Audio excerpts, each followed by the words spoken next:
How are you feeling about tomorrow then? I mean, it's going to be good, to be fair. And I spoke to Lenny last week, and he was down at the game as well. And he's a fantastic guy, and we've always kept in touch since we've left Celtic as well. So it's one of those things, you always keep in touch with people that you trust, and I trusted him all my life when I was at Celtic, and hoping it was vice versa there as well. But at the same time, he's a great manager, and he'll make sure that his team's motivated for this, and we've got to make sure that we manage to match that as well. Has that been part of your messaging? I know obviously you focus on yourselves, but has that been part of your messaging to the boys this week? Because you know how Dunfermline will come here, obviously with Neil having just gone in the door. Yeah, and the whole thing of him being a motivator and try to get the lads going, and he's came in and they're in a little bit of a pickle at this moment in time, but he'll be thinking he's the man to take them right out there, and they've brought big Victor in as well, which is a fantastic signing for this league. So it's going to be interesting. We don't know what shape and what style they're going to play, but we need to make sure that we're ready and organised for everything. So we've given the lads as much info as we can, but at the same time, they've got to go out there and express themselves and enjoy football again, and enjoy winning games and believing that they can win games.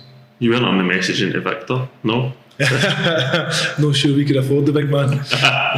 But in terms of, I mean, going into this game, is it a bit surreal as well? The fact that, you know, as someone that you know so well, so much. There was always a chance that was going to happen, and we had a friendly against Celtic at the start of the season. Brendan was the manager and I was the manager, so that felt weird as well, if I'm honest, and played a couple of years underneath him and had some great times, and then having a friendly match against him as well, but now to have a competitive match against another manager's it's good for us as well, because we get on really well, but both of us are very competitive.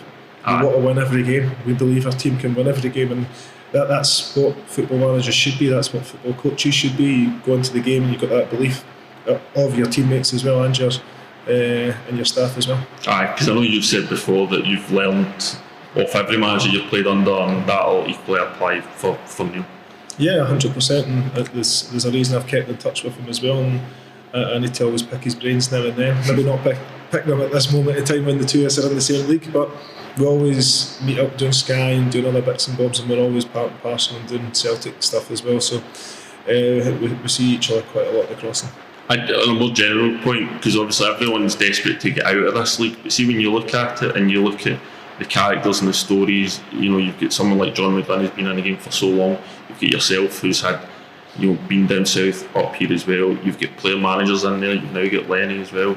I mean, for entertainment value, this league is kind of set. You've got Davy Martindale as well. You get Davy Martindale. They've got great managers, to be fair, that have all been through different times, hard times, good times, and that still believe in themselves and believe in their players as well. John's done a fantastic job with a team that's been together for about 3-4 years now, and you can see they're reaping rewards now, because you can see they're fluent, they understand each other, they actually know what John wants, and it's similar to what we had at Celtic as well. He stole a lot from Brendan as well, as did I. So for him, it's good that he's managed to put that into him. He's done a fantastic job with him, and you've got Lenny, who's just a great guy, fantastic manager, and had a fantastic career as a player and a manager as well so far, and he's coming into this, and you've got Davy as well. So no, there's a lot of great people in this, and I got on really well with all of them, if I'm honest, and it's been good because you see all the different styles, shapes and structures, and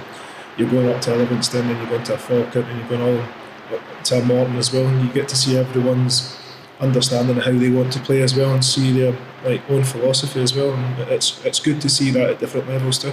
I suppose just a big thing for the boys tomorrow is just, I know it maybe sounds a bit cliche, but to focus on yourselves, because I mean it's understandable that in a week lead up there'll be media circus around about because it's you and Neil, but for the boys I imagine that's of no interest in him whatsoever. No, it's only about me and Neil until we stand there, and then it's about the lads, and first and foremost they've got to go in there and win the battle in the middle of the park, and earn the right to go and play, and it's a huge thing in football to win that battle and to be in there, because if you're slow into the ball and you're second into the ball, Dunfermline get the momentum in the game, the fans get on top of it and stuff like that, and it's part and parcel how football works. And I think the start of the last couple of games not too bad here, and we've maybe not just built on top of it, and maybe not had that belief that we were going to score goals and maybe finish the game off.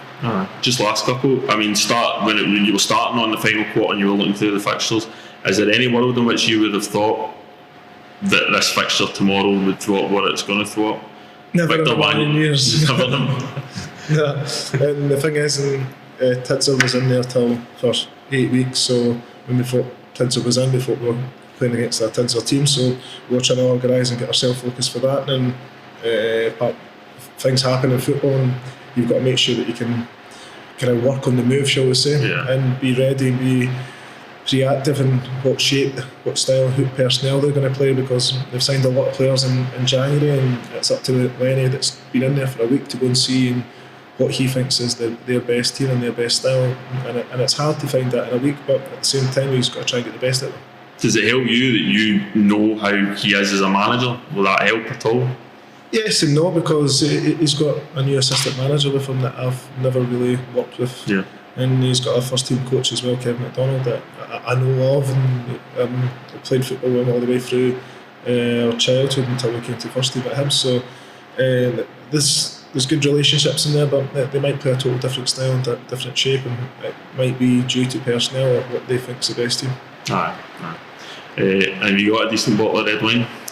he's texted me that, and then he's told me that, and he says it in every interview, so I better get my finger out and get a nice bit of red wine, but I'm sure I will do.